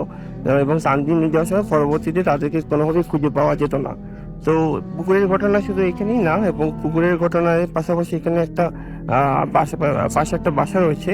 তো ওই বাসার ওখানে পুরাতন একটা বাসা ছিল। তো বাসাটা প্রায় ডুপ্লেক্স একটা বাসা ছিল, এবং এই ডুপ্লেক্সের বাসা যেটা হয় যে ওখানে একটা বাচ্চা ছিল। তো ওই বাচ্চাটা স্কিপিং খেলতে খুব পছন্দ করতো। সাধারণত আমরা দেখি যে আমাদের ছোটবেলা বাচ্চারা প্রায় বিভিন্ন সময় স্কিপিং খেলে থাকে। সো আনফর্চুনেটলি ওই দিন যে ঘটনাটা ঘটেছে, বিকালের দিকে বাচ্চাটা তার ঘরে স্কিপিং খেলছিল, এবং স্কিপিং খেলার সময় হঠাৎ করেই তার স্কিপিং এর দড়িটা ফাস্ট লেগে আপনার সাইনের সাথে লেগে যায়। তো সাইনের সাথে লেগে যাওয়ার পরে তার সাথে সাথে অন দ্য স্পট ডেথ হয়, এবং ডেথ হওয়ার পরে সে মারা যায় সেখানেই। তো তারপরে ওখানে একটা নতুন বাসা মানে তৈরি করা হয়ে থাকে এবং একটা অ্যাপার্টমেন্ট হয়। তো অ্যাপার্টমেন্টে নিয়ে কিছু ঘটনা রয়েছে। সেই অ্যাপার্টমেন্টটা আসলে আপনার একেবারেই নতুন বলা যাবে না, প্রায় ৬-৭ বছরের একটা পুরাতন অ্যাপার্টমেন্ট। তো কিছুদিন আগে প্রায় মাসখানেক হলো যে রাত ৩টার দিকে ৩ তলার এক ঘটনাটা। তো দেখা যাচ্ছে যে আন্টি যখন ঘুম থেকে উঠেছিলেন, যে ঘুম থেকে ওঠানোর পর দেখা যায় ড্রয়িং রুম থেকে হঠাৎ করে একটা বাচ্চা দৌড়িয়ে মাস্টার বেডরুমে চলে গেল। তো মাস্টার বেডরুমে যাওয়ার পর আন্টি অনেক কান্নাকাটি করেছিলেন এবং অনেক ভয় পেয়েছিলেন। তো এই ধরনের ঘটনা তো হওয়ার কথা না এবং অনুচিত এই ধরনের ঘটনাগুলো। তো পরে আমরা চিন্তা ভাবনা করে দেখলাম যে বাচ্চাটা যখন মারা গিয়েছিলেন এবং বাচ্চাটার আসলে অপমৃত্যু হয়। তো এই অপমৃত্যুর কারণেই হয়তো বা বাচ্চাটা ওখান থেকে এক জায়গা থেকে এক জায়গায় দৌড়িয়ে যায়। তো এবং আরেকটা কথা বলতে চাচ্ছি আমি এখানে, আমরা ফ্রেন্ডরা মিলে প্রায় রাত্রেবেলা কাজ করি। তো ওখানেও আরেকটি বাসের ঘটনা যে আমরা যখন ফ্রেন্ডরা মিলে রাত্রেবেলা কাজ করি দেখা যায় যে রাত্রেবেলা ৩টা, ৪টা, ৫টা পর্যন্ত কাজ করতে হয়। তো এই কাজ করার মাঝখানে যেটা হয় যে বেসিক্যালি ৩টার থেকে আপনার ওই বাসাটা হচ্ছে 6th ফ্লোর। তো ৩টার দিকে ছাদের মধ্যে বিভিন্ন রকম হাঁটা শব্দ পাওয়া যায় এবং হাঁটা শব্দটা যে ধাপ ধাপ ধাপ করে হাঁটা শব্দ হচ্ছে। তো আমরা যখন চিন্তা করি যে প্রতিদিন তো এই ধরনের হাঁটা শব্দ হওয়া অনুচিত, এই ধরনের হাঁটা শব্দ কেন হবে? তো আমাদের ওখানে অ্যাপার্টমেন্টে যারা ছিলেন সিকিউরিটি গার্ড তাদের সাথে আমরা কথা বলি, যা জিজ্ঞাসা করলাম যে আচ্ছা এখানে কি কেউ থাকেন ছাদে? তারা বললেন যে না, এই ধরনের ছাদে তো কেউ থাকেন না, আমরা জাস্ট এখানে আসলে প্রতিদিন চেক করা হয়, কেউ থাকা অসম্ভব। তো আমরা চিন্তা করলাম যে ব্যাপারটা আসলে একটু ভিন্ন রকমের হয়ে দাঁড়িয়েছে। এই ধরনের জিনিসগুলো হচ্ছে এবং শুধু একসাথে না, শব্দগুলো প্রায় অনেক দৌড়াদৌড়ি করে, দৌড়ালে ঠিক যে ধরনের শব্দগুলো হয় ঠিক ওই ধরনের শব্দগুলো বেসিক্যালি হয়ে থাকে। তো এই ছিল একটা ঘটনা এবং লালমাটিয়াতে আরো একটি ঘটনা রয়েছে যেটা প্রায় সবার কাছে হয়তো বা পরিচিত, আবার নাও পরিচিত হয়ে থাকতে পারে। আমার কাছে আরো একটি বাসা রয়েছে যেখানে বাসাটা প্রায় একেবারেই নতুন বলা যাবে না। ওই বাসাতে দোতলাতে প্রায় বছর খানেক আগে একজন মেয়ে সুইসাইড করেছিলেন এবং মেয়েটা সুইসাইড করার পরে যে ঘটনাটা ঘটে যে তার সুইসাইডটা ছিল একেবারেই একটু ভিন্ন পর্যায়ের এবং সুইসাইড করার সাথে সাথে তার চোখগুলো একেবারেই নিচে নেমে এসেছিল। তো চোখগুলো নিচে আসার পর থেকে পরবর্তীতে বেশি যারাই উঠেছিল কেউই অ্যাকচুয়ালি বাসার মধ্যে থাকতে পারেনি এবং দু একজন থাকার চেষ্টা করেছিল, তারাও পারেনি। এই ধরনের ঘটনাগুলো আসলে প্রায়ই আমাদের মানে কেন পারেনি? কেন পারেনি কারণ সমস্যা হচ্ছে যে বেশি জরুরি জানাটা। সমস্যা যেটা হচ্ছে যে তারা দেখছে যে বিভিন্ন রকমের প্যারানর্মাল অ্যাক্টিভিটিস হয়ে থাকে। প্যারানর্মাল অ্যাক্টিভিটিস বলতে আমরা বুঝি যে বিভিন্ন রকম রহস্যজনক হয়ে থাকে, যখন রুমে একজন কেউ থাকলো দেখা যাচ্ছে যে রাত্রেবেলা ঘুমাতে পারছে না, অটোমেটিক ঘুম ভেঙে যাচ্ছে, ভয় দেখানো হচ্ছে এবং তার রুমটা, যেই রুমটায় মেয়েটা মারা গিয়েছিল ওই রুমে যেই থাকতো তারা দেখতো যে প্রায় ঘোলাটে টাইপের একটা জায়গা থাকতো এবং দিনের বেলাও জায়গাটা খুব ঘোলাটে থাকতো। তো এই ধরনের ঘটনাগুলোর পর থেকে দেখা যাচ্ছে যে বাসাটা একেবারেই খালি রয়ে গেছে, এখনো নতুন বাসা, ওখানে কেউই থাকছে না এবং কোনো ভাড়াটিয়া ওই বাড়িতে যেয়ে উঠছে না। তো রাসেল ভাই, এই ছিল আসলে লালমাটিকে কেন্দ্র করে কিছু ঘটনা। অনেক ধন্যবাদ আপনাকে। আমরা চলে যাবো আমাদের পরবর্তী অতিথির কাছে, তার কাছে একটা ঘটনা আমরা শুনে আসবো এবং ইন দ্য মিন টাইম আপনারা অবশ্যই আমাদের এস্টিমেট করতে ভুলবেন না। আমাদের এস্টিমেট করার নিয়মটি হচ্ছে মোবাইলের মেসেজ অপশনে গিয়ে টাইপ করুন 40FORTI স্পেস দিন, আপনার নাম স্পেস দিয়ে আপনার মেসেজ 53940 নাম্বারে। যারা আমাদের ইমেল করতে চায় তারা ইমেল করুন। ইমেল অ্যাড্রেসটি হচ্ছে bhutfm@radiofurti.fm which is bhwtfm@radiofurti.fm। যারা আমাদের ফেসবুকে ভিজিট করতে চান তাদের অ্যাড্রেসটি জানিয়ে দিচ্ছি। আমাদের ফেসবুক অ্যাড্রেসটি হচ্ছে www.facebook.com/radiofurti। রেডিও ফুর্তি স্পেলিং নিশ্চয়ই আপনারা জানেন, RADIOFORTI। তো আমরা চলে যাব এখন একদম আরেকটা ঘটনায় এবং আমাদের একজন নতুন অতিথি এইমাত্র আমাদেরকে জয়েন করেন। আপনার নামটা প্লিজ একটু বলবেন এবং আপনি কোথা থেকে এসেছেন? হ্যালো লিসেনার, আমি মুহিন। আমি এসেছি মেরুলবাড্ডা থেকে। আমার হোম টাউন হচ্ছে চাঁদপুর। তো আমি আজকে যে ঘটনাটি শেয়ার করবো সেটি চাঁদপুরে ঘটে যাওয়া একটি ঘটনা। তো এটি থেকে প্রায় 10 থেকে 15 বছর আগে ঘটে যাওয়া একটা ঘটনা। আমি ঘটনাটি বলার আগে একটু আমাদের এলাকার বর্ণনাটি দিয়ে নিই, যেহেতু ঘটনাটি আমাদের এলাকাতে ঘটা। আমাদের এলাকাটি এখন যতটা ডেভেলপ, তখন 10 থেকে 15 বছর আগে এতটা ডেভেলপ ছিল না। আর আমাদের এলাকার পেছনটা ছিল একদম বিল, এর পিছনে, এর সামনে হচ্ছে একটা লাশ কাটার ঘর, এর সামনে হচ্ছে চাঁদপুর জেলা বাস স্ট্যান্ড। লাশ কাটার ঘরটা এখনো আছে, কিন্তু আগের মতো এখানে লাশ কাটা হয় না, লাশ কাটার ঘরটা পাশে সরিয়ে নেওয়া হয়েছে। তো ঘটনাটি মূল ঘটনাতে চলে যাচ্ছি। তো এটা হচ্ছে আমার জ্যাঠাতো ভাই এবং জ্যাঠার সাথে ঘটা। তো তখন বর্ষা মৌসুম ছিল, মাছ ধরার একটা প্রবণতা ছিল সবার মধ্যে। তো একদিন রাতের বেলা আমার জ্যাঠাতো ভাই এবং জ্যাঠা ওনারা মাছ ধরার উদ্দেশ্যে বের হয়।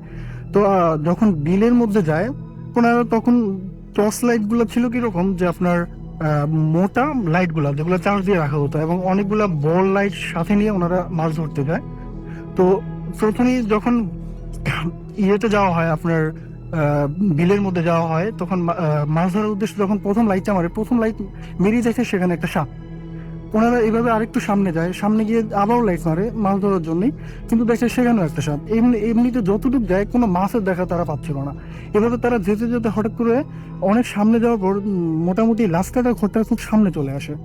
তো এই সময় হঠাৎ ওনারা দেখতে পায় যে লাস্কাটার ঘরের পাশে তো দাঁড়িয়ে আছে। তো লাস্কাটার ঘরের পাশে দাঁড়িয়ে আছে, ওনারা অনেক অন্ধকার ছিল বিধায় ওনারা ঠিক করে বুঝতে পারে না যে আসলে ওইটা কে।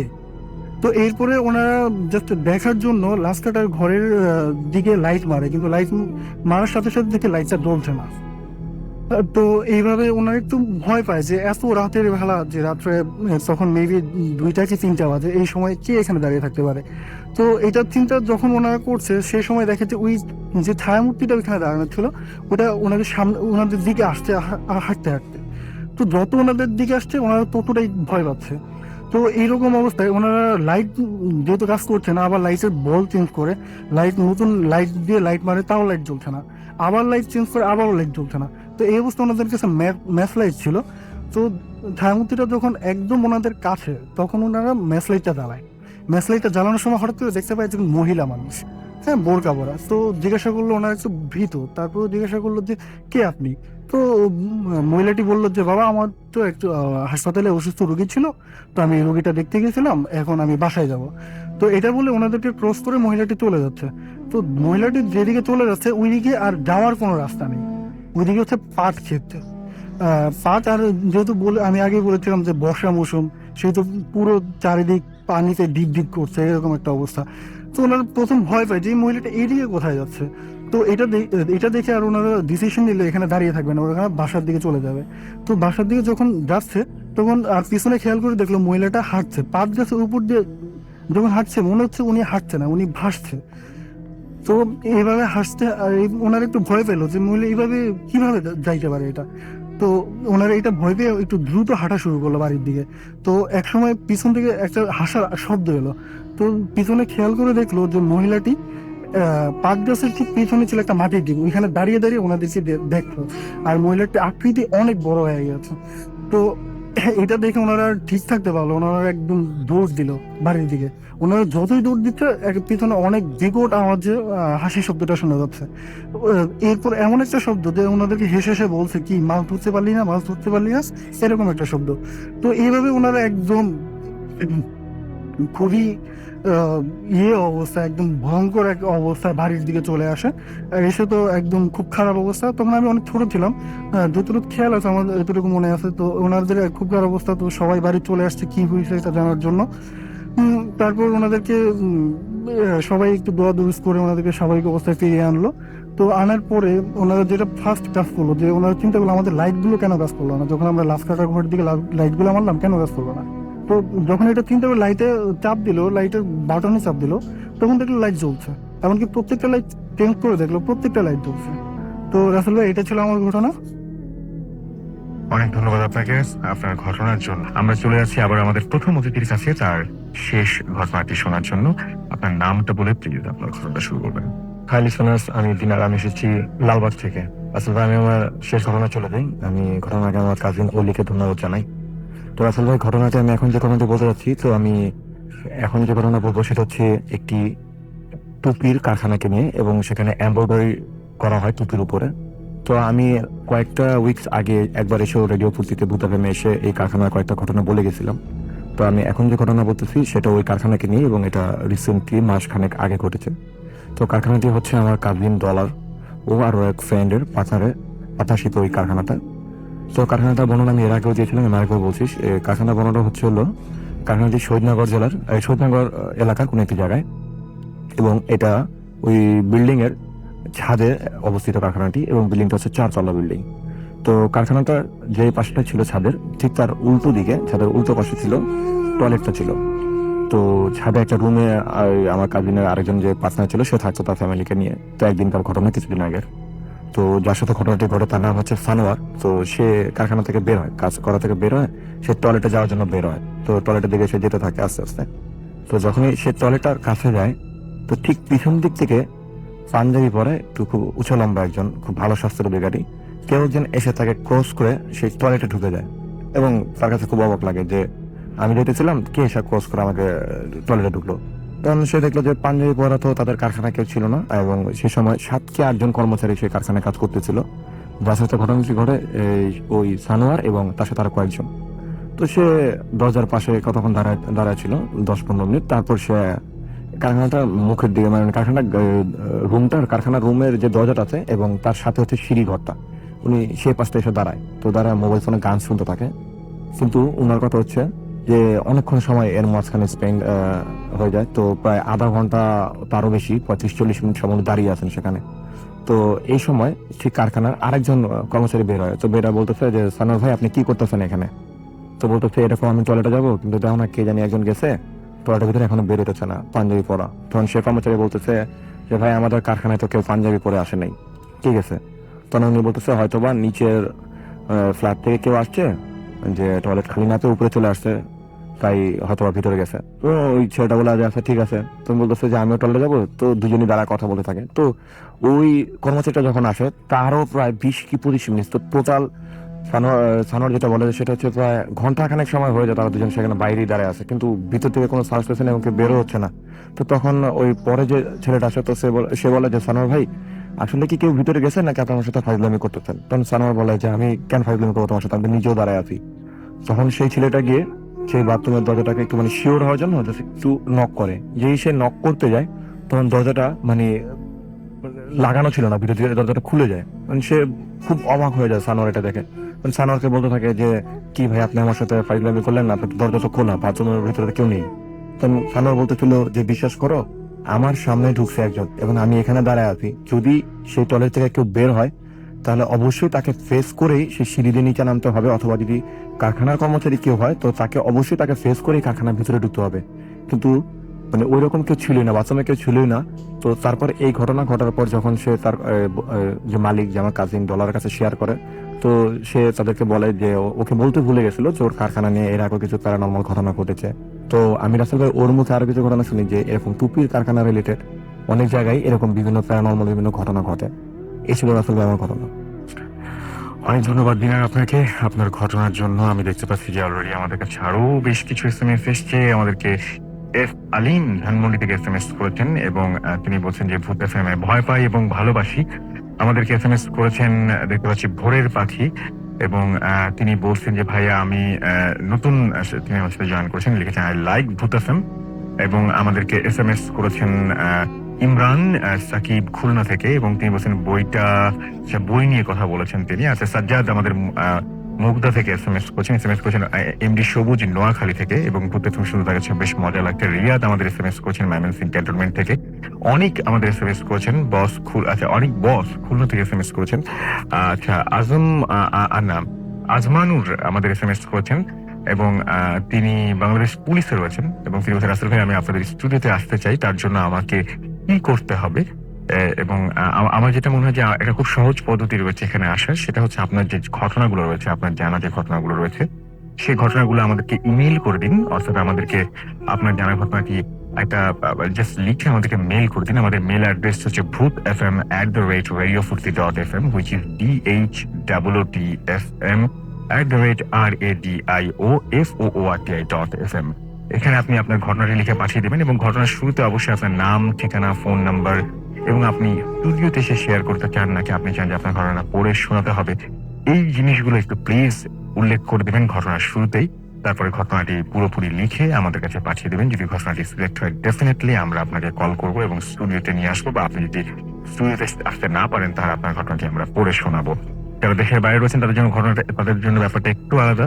আপনারা সরাসরি এই লিখে পাঠাতে হবে না, আপনারা সরাসরি আপনাদের আমাদের যে ইমেল অ্যাড্রেসটি সেখানে আপনাদের যে ঘটনাটা সেটা রেকর্ড করে অডিও ক্লিপটি পাঠিয়ে দেবেন আমাদের কাছে।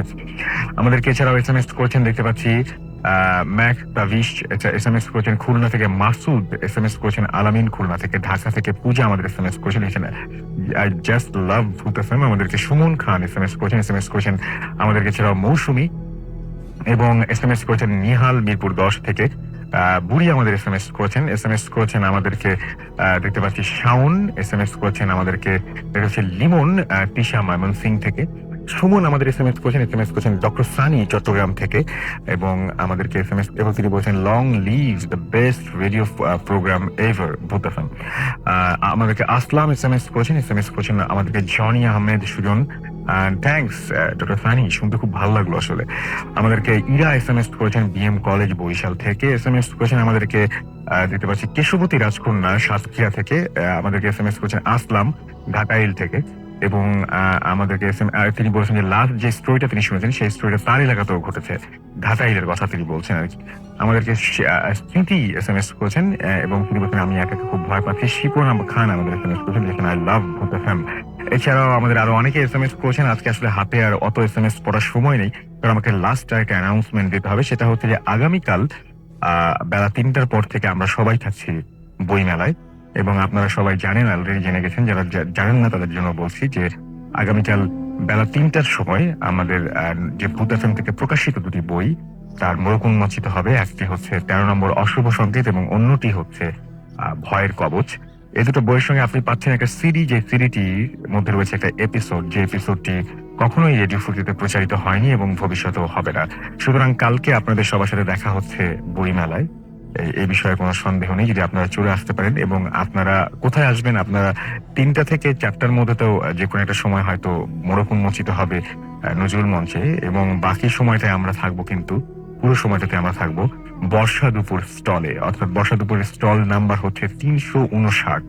এখানে আপনারা চলে আসতে পারেন, এবং সেই সাথে আপনাদের সাথে কথা হবে, আড্ডা হবে, অনেক কিছুই হবে, সে সাথে মত বিনিময় হবে আর কি।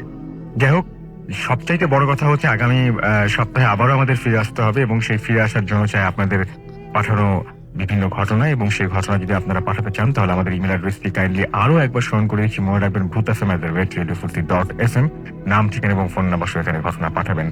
আর যারা এতক্ষণ ধরে আমাদের SMS করলেন তাদেরকে অনেক অনেক অনেক অনেক ধন্যবাদ, এবং আমি সব SMS পড়তে পারি না রেগুলার, বাট তারপরে আপনারা পাঠান। আমরা অনেক সময় নিজেরা পড়ে দেখি যে অনেক SMS পড়া উচিত ছিল, কিছু কিছু SMS মনে হয়। আর শেষ করতে চাই আবারও ভাষা মাস, যেহেতু 21শে ফেব্রুয়ারি আমরা মাত্র শেষ করলাম, এবং 21শে ফেব্রুয়ারিতে আমরা শুরু করে 22শে ফেব্রুয়ারিতে আমরা ভূত FM শেষ করলাম আর কি।